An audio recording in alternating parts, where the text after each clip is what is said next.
Welcome to another episode of Vision and Voices, where we dive into the intricate and dynamic world of family offices. I am your host, Chris Mays, a partner at Armanino, one of the top 25 consulting and accounting firms. Here at Armanino, I have the privilege of leading our family office industry, helping ultra high net worth individuals and families navigate the complexities of wealth management, tax planning, and legacy preservation. In each episode of Visions and Voices, we bring to you insights and expertise from leading professionals across various fields relevant to family offices. From legal experts and investment strategists to technology innovators and philanthropic advisors, our goal is to provide you with the knowledge and tools to manage and grow your family's wealth effectively. Today, I'm thrilled to welcome John Mancuso, a visionary entrepreneur and the CEO of K1X, a cutting-edge software platform revolutionizing the way tax professionals handle K1 data. With a background in finance and technology and a deep understanding of the complexities of alternative investments, John has dedicated his career to solving one of the most tedious and time-consuming challenges in tax preparation: the manual processing of partnership tax documents. Under John's leadership, K1X has harness the power of AI to streamline the tax preparation of tax returns by transforming messy, inconsistent K1 data into actionable insights, helping family offices, CPAs, and financial advisors save countless hours during tax season. His innovative approach bridges the gap between technology and finance, bringing a modern solution to a decades-old problem.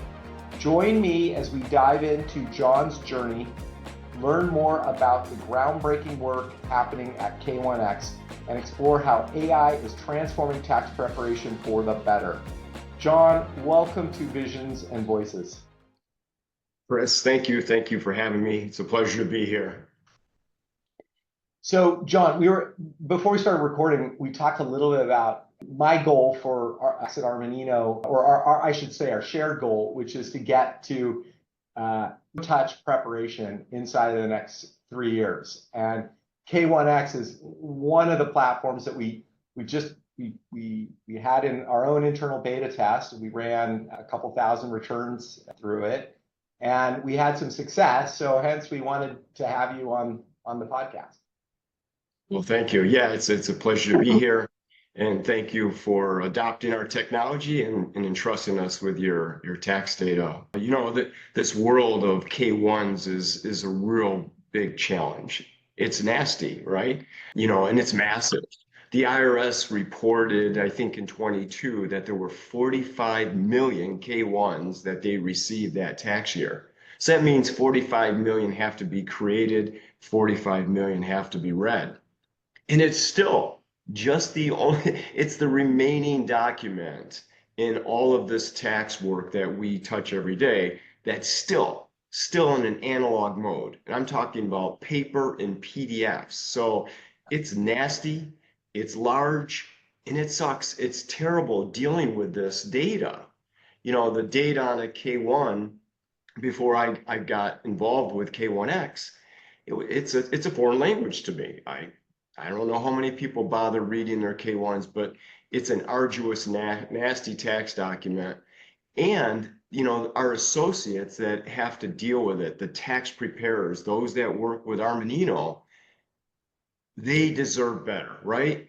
Yeah. Tax preparers deserve to work with contemporary. You were telling me a little bit about, like, it's like, you know, the best tax people, they don't want to work with Stone Age tools. They want to work with the best tools, right? Yeah. That's right. Yeah, today, because there's really old legacy technology out there, it's either OCR technology that I think is 30 years old, I think, or spreadsheets where you're taking manual documents and keying it in and having to aggregate that, review it, and then dump it into a tax return after. And so that type of work, you know, it's analogous to using a hammer and chisel and trying to carve out stone from the Stone Ages. So our tax professionals who work for our CPA firms and our clients, they deserve better. And that's why they're coming on board with K1X. Yeah, makes sense.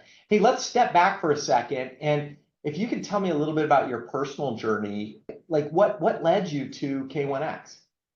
Yeah, I started my career with ADP, automatic data processing, learned a heck of a lot around payroll taxes there. A couple of decades there doing almost everything. Then went on to four different private equity owned companies that ranged from a couple hundred million to over a billion.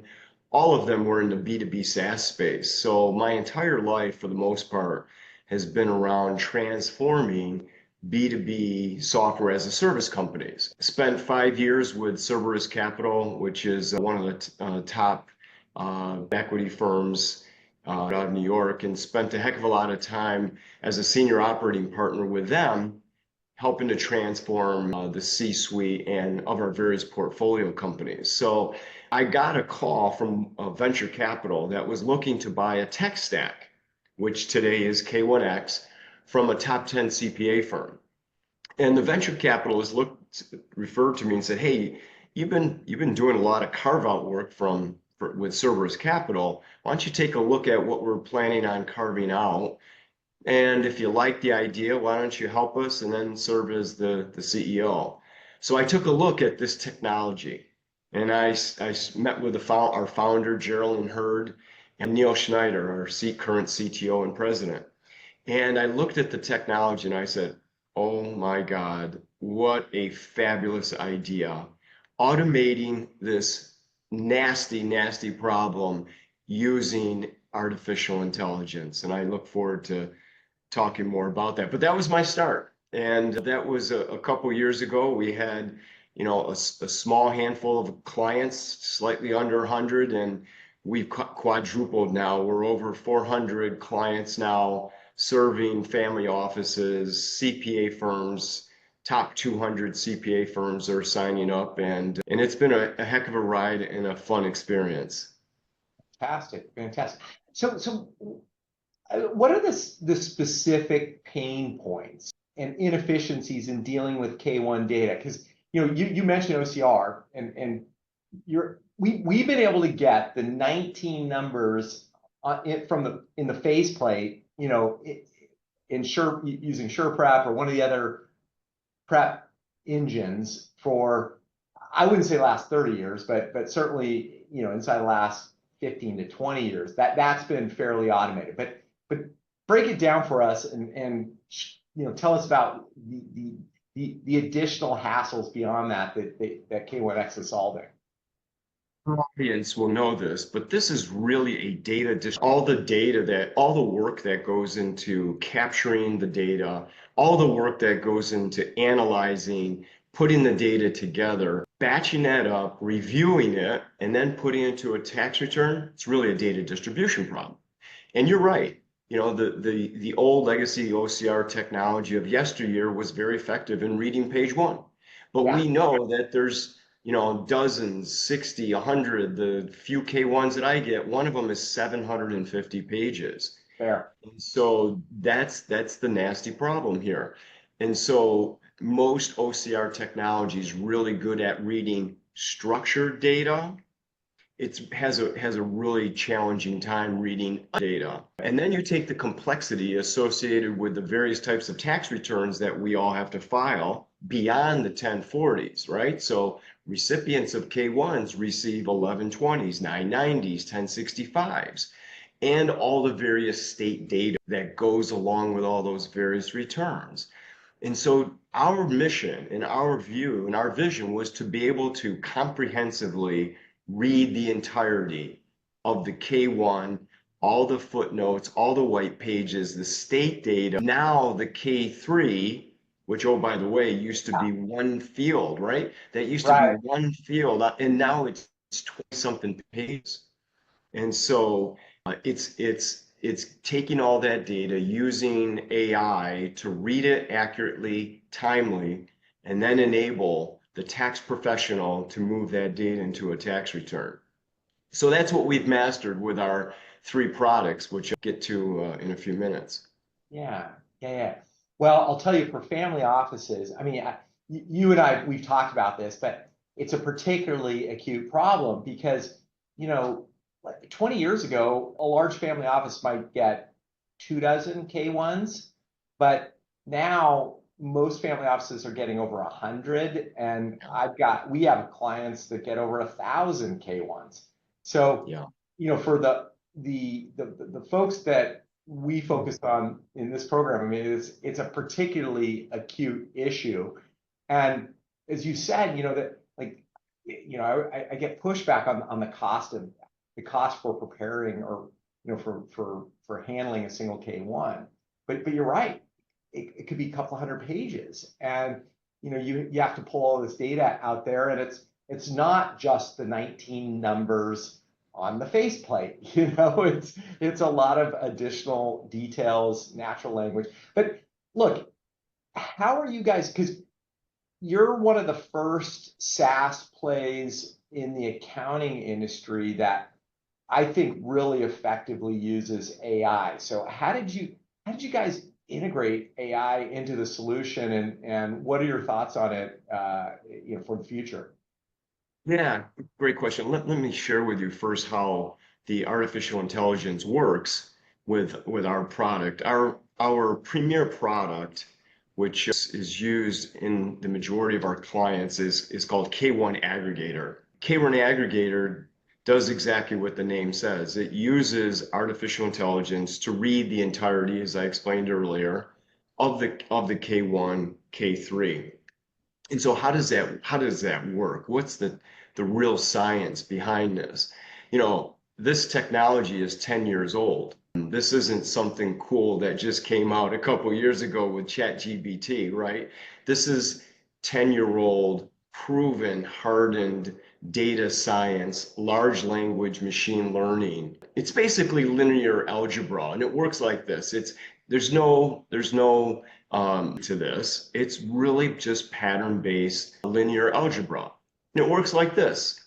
When there's unstructured data in the footnotes and white pages, that unstructured data typically surrounds a numeric value. And so it could say Alabama state tax in text around a value, call it say $10,000. Because our machine learning software has seen that text so many times. In fact, we've read 5 trillion, with a T, $5 trillion of alternative investment data over the last years of this technology. So it knows when it sees that data, that unstructured data, it knows where to put the numeric value in our software. And so once it's in our software, now it's in a digital format, the analog paper is all gone, and now we as tax professionals can review it. We can amend if there's that has to go in there from prior years, if there's any carry forwards that have to go in there. So once the data is in our software, it can be aggregated, and then the magic, using digital technology to aggregate and dump that data from that entire K1 directly into a tax return. So that's kind of like the myth that is behind artificial intelligence. It's really just that simple. Yeah. And so when I think of, your client base, particularly in the high net worth individual family office space, man, the complexity there is off the charts. Why? You got the workflow issues, you got the matriarchal structure along with all the sibling investments. Yeah. You have all the allocations that are necessary, and that adds an element of complexity on top of that data collection, data distribution problem that I mentioned earlier. That makes it even more complex. And Well, so, add this too. Sorry to cut you off there, but like the other thing is that we have trusts in there. So yes, if you look at the lineup when the trust returns are due, when the K1s are due, and then when the most 9% of our clients are on extension, right? There's not enough time for humans to get all of those K1s prepared in that 30 days from the K1 trust deadlines to the individual deadlines. So it adds, it adds another dimension or degree of difficulty in there if you don't have a ultra efficient way of processing K1s. Yeah, that's right. We looked at our telemetry and our metrics just a couple weeks ago, and we noticed that of the, hundreds of clients, and they have clients and clients. So think of tens of thousands of using this application. 70% of all the K1s that went through our system came in between September and October, that October 15th deadline. So 70%. you're right. It's a And, it's a and, and a lot of them are cascaded. It's a K1 on a K1. So yeah, again, it's all because like with a lot of family offices, you're forced to file late. Like there's no way to make it inside the individual deadline. You've got to but just in the limited beta test we did, it certainly sped up our ability to receive K1s and turn them around inside of 24 hours. we did some studies on this, time studies on what does it take to manually or use some old OCR technology. Typically, it's about an hour to review, ingest, understand, and then data enter, most of that tax information. Our hour reads an average K1, think of about 40, 50 pages in about 11 seconds. So so you're taking hours per K1 and reducing it in fractions of amount of time. So when that compression window hits, like you just mentioned, you need good technology that smooths out the cycle times and allows you to, quite honestly, get a life. Well, yeah, because even if I had 100 CPAs to each take a page of a K1, it'd still take them 10 minutes to get through that page, and then they would have to get all their data put together. So we just the cycle time becomes a real issue. But hey, look, and so that kind of just gets into our next my next question for you.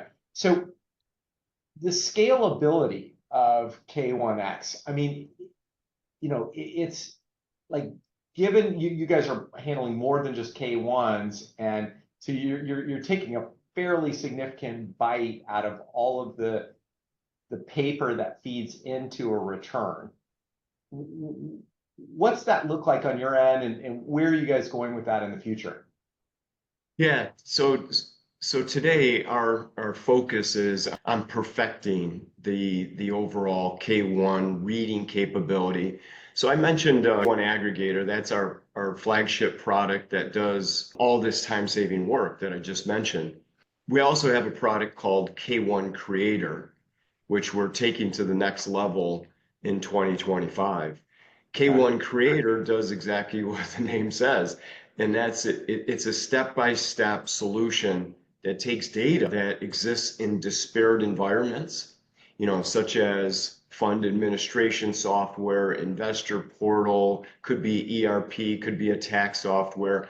All that K1 preparation and creation data exists in various sources. Right. And so K1 Creator is a step-by-step solution that works to bring all that together into a digital file, a file that can be moved, not with PDF or or a snail mail, but instead it's a digital file now, and it works hand in hand with K1 Aggregator. So if you think about family offices that have the really tough chore of figuring out how to take the various allocations with all their investments and their investors and create the perfect K1 and then be able to issue that on a timely basis, that's where we're heading. And our third product is also sometimes the family offices have a tax exempt portion of their investments.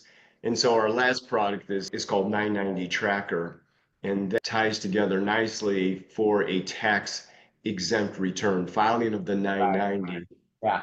So in terms of future scale, almost anything that you can imagine that's unstructured data, using artificial intelligence to read that, digitize it, and make that data highly mobile. That's where our future will lend itself to. Yeah, okay. So that the K1 creator, you're going to focus, that's going to be on basically issuers or sponsors of partnerships. That's And so correct. you'll, okay, so it'll be, right, you're helping them put together the K1s. And then on the other side, K1 aggregator, that's focused on the recipient K1s. And then the 990 programs also, that's more of a recipient. Are you guys going to be building a 990 creator as well? We do. We have that already. Yep, Okay. we have that already. And hundreds of clients on the tracker solution in terms of tax entities. And that product's been around for over 10 years. It's our oldest product actually. And it's an end-to-end 990 filing solution, including the federal, as well as 42 states on an e-file basis. So yeah, that product works hand in hand with K1 aggregator. Okay, so now I get it. Unstructured data is where you guys live, and you're just gonna, whether you're pushing that data out or you're in receipt of that data, you guys are gonna be working to figure that out and automate the the output or the input of those data streams.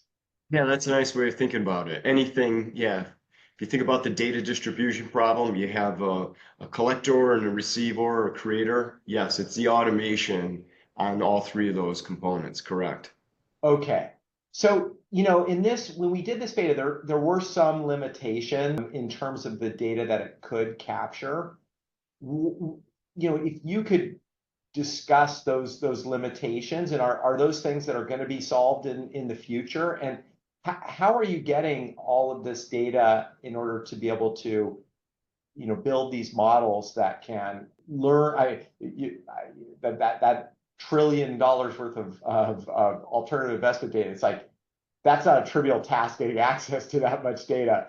So be interested in hearing, kind of how you guys are getting that data and what the challenges in the product. At least I'm most familiar with the K1 aggregator, like Yeah. but it'd be nice to hear that. Yeah. Yeah. Actually, what's interesting is machine learning also learns because it makes mistakes. Like you mentioned, nothing is perfect in life, and the same thing is true with reading using artificial intelligence, a K1 or a K3. And so what our technology does is when it understands that there is a numeric value and the text around it, I don't understand, it'll kick that out to us.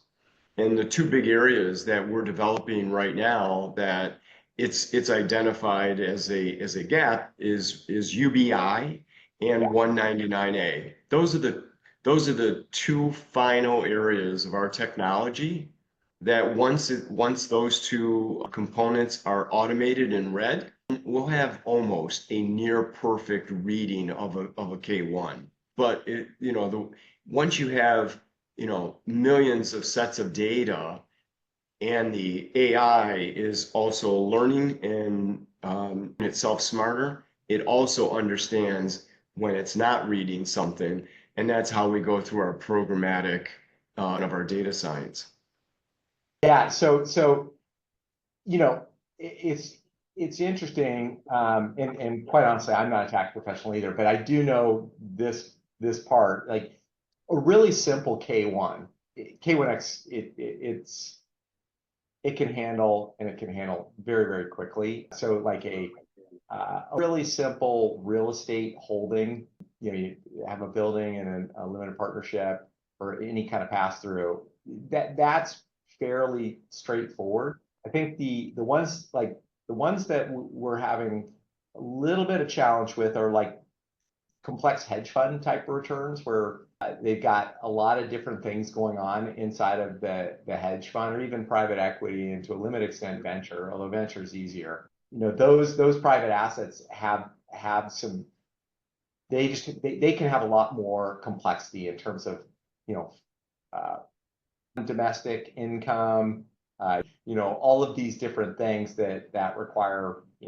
extra processing, extra thought in terms of accurately capturing the data from a K1. Yeah, and usually the complex ones is where our technology shines. It's our clients will tell us, yeah, The simple ones, no problem. The complex ones, I like to put through K1X.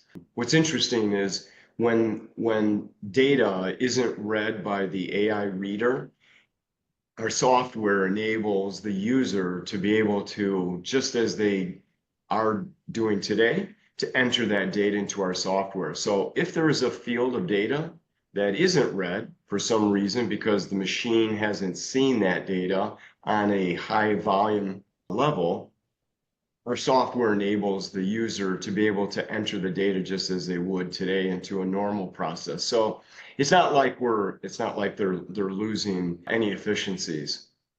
Yeah, yeah. No, fair. So, I will say that it's like on a individual that has more than 25K K1s, like for us, it's like it's a no-brainer.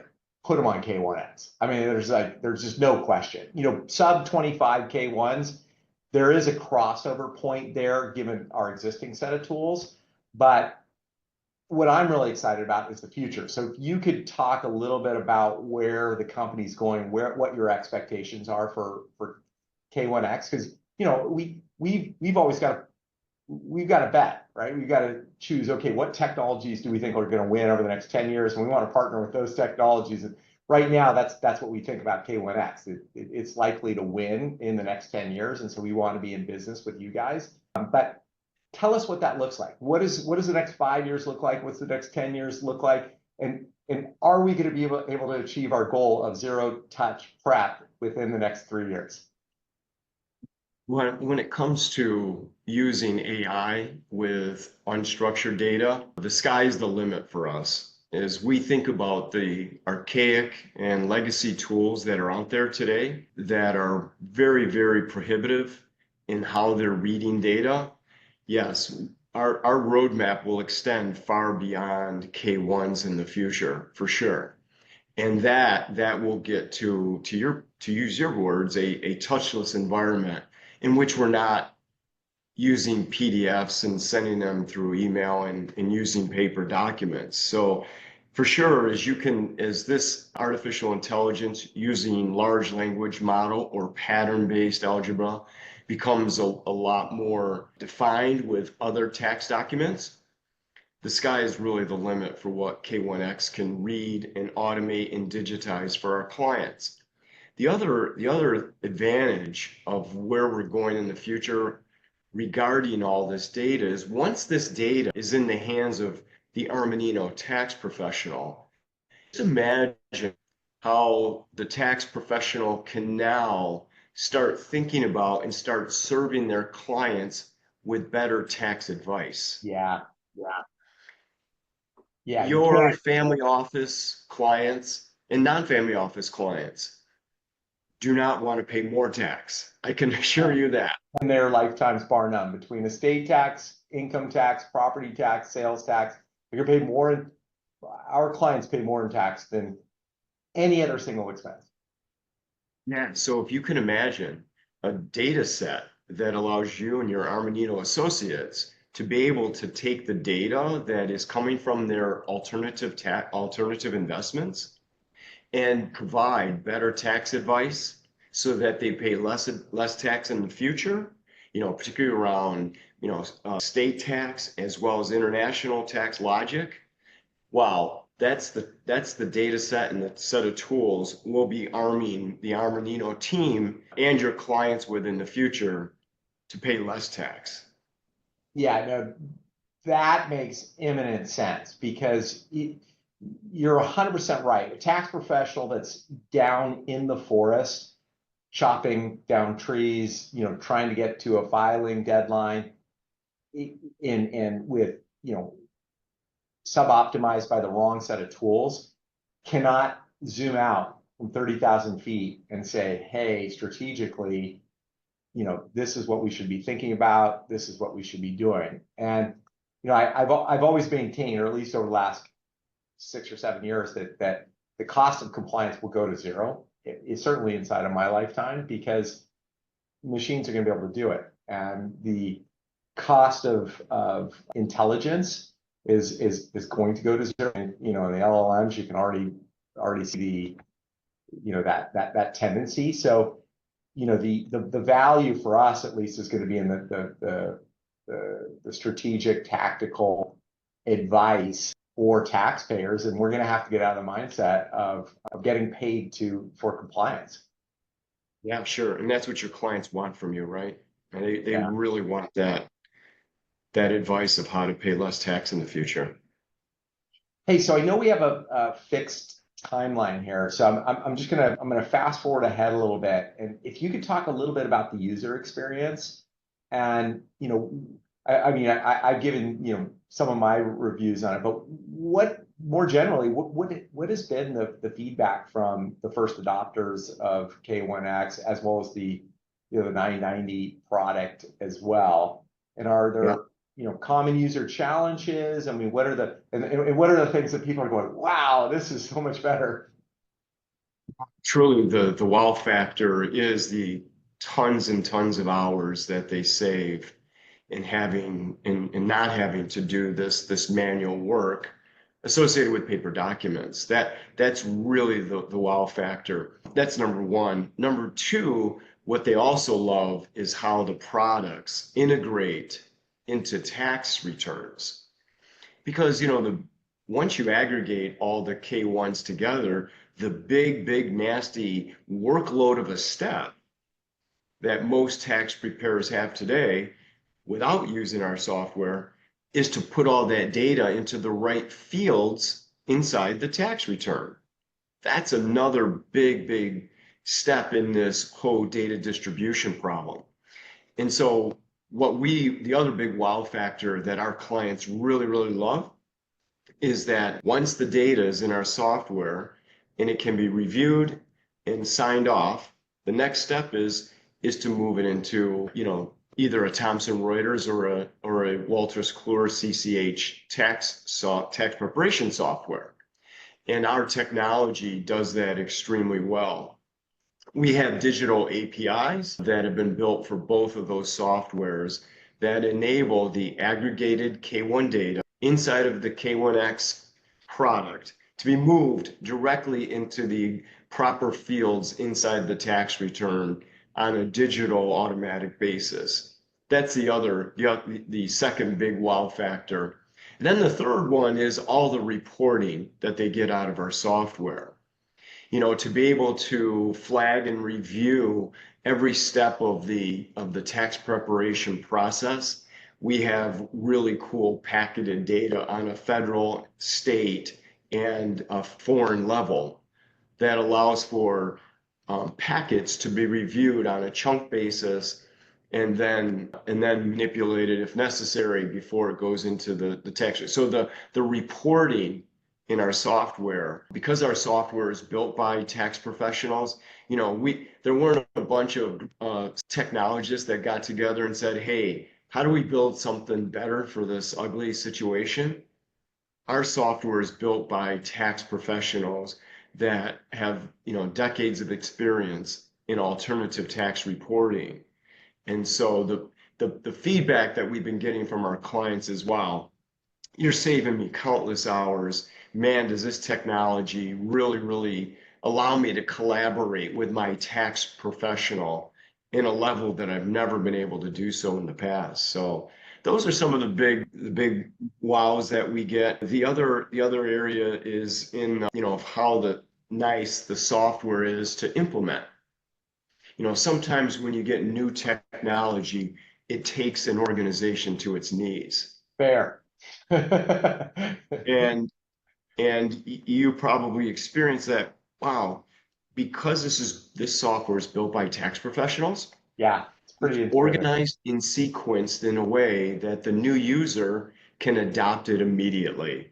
It follows the standard process of K1 review, reading, review, signature, dump into a tax return that you would normally without our software. So it's very super intuitive, and it has a really simple methodology of getting all the data in.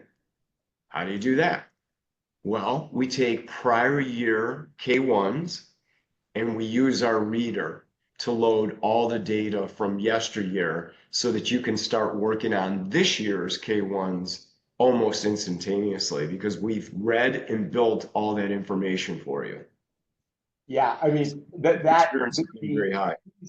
Ease of adoption, from because I don't think we greenlit this beta in I want to say it was August, and that's late in the season to put on something like this. But we saw it, we said, hey, this is super innovative. We got to be, we got to be one of the early adopters on this. So we were like, let's just do this.